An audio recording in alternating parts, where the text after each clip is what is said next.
Bienvenue dans le projet Gaïa. Ce projet vous est présenté à la réalisation par Sébastien Varichet, au son par Sébastien Varichet, à la voix par Sébastien Varichet et pour le reste par Alban Petit, Eric Wang, Maxime Shore, Timothée Babinet, Wafa Bouzouita et Sébastien Varichet, tous membres de la team Master AIC2. On ne vous propose pas de gagner du temps en évitant les embouteillages, ni même de sauver des millions de personnes de la malaria. Nous, ce que l'on vous propose, c'est tout simplement de sauver la planète Terre. Et oui, rien que ça. Ce que vous voyez dans la vidéo, c'est du plancton. Vu comme ça n'a l'air de rien, mais c'est indispensable à la vie sur Terre. Le plancton, c'est la base de la chaîne alimentaire pour les océans de la planète. Sans plancton, plus de poissons. Sans poissons, plus de mammifères marins, ni de pêcheurs, en gros des océans vidés de leur vie animale. Ah au fait, j'allais oublier, le plancton produit 50% de l'oxygène terrestre. Du coup, sans plancton, plus de vie du tout. Maintenant que vous avez compris l'importance de votre mission, il est temps de vous expliquer en quoi elle consiste réellement. Car, pour ne pas vous mentir, il y a urgence. Pour contrôler les populations de plancton dans les océans, il va falloir classer des photos de plancton en 7 grandes classes représentant les différentes espèces de plancton. Pour ce faire, nous avons mis à votre disposition 2 challenges.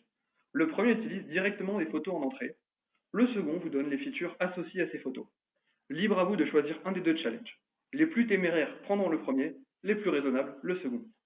En ce qui concerne les données, ce sont plus de 2500 photos prises en mer de Bering par Kai Chang-Cheng.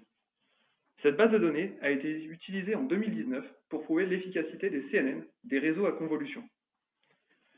Pour les features sont utilisés la variance des niveaux de gris des photos brutes, le ratio de pixels noirs dans les photos binarisées, car cette feature nous permet d'estimer la taille du plancton, une estimation de la longueur des contours des planctons, ce qui permet de discriminer par exemple les planctons qui ont des pattes ou des tentacules de ceux qui n'en ont pas.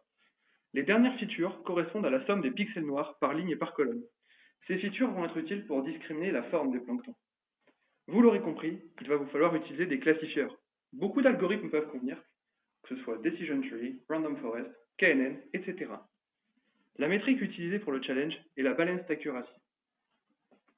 Pour participer au challenge, veuillez vous connecter à l'URL affichée à l'écran. En vous souhaitant bonne chance dans votre mission, il est inutile de vous rappeler que le sort de notre planète est entre vos mains expertes.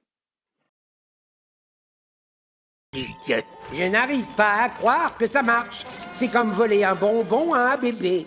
Avec un bébé.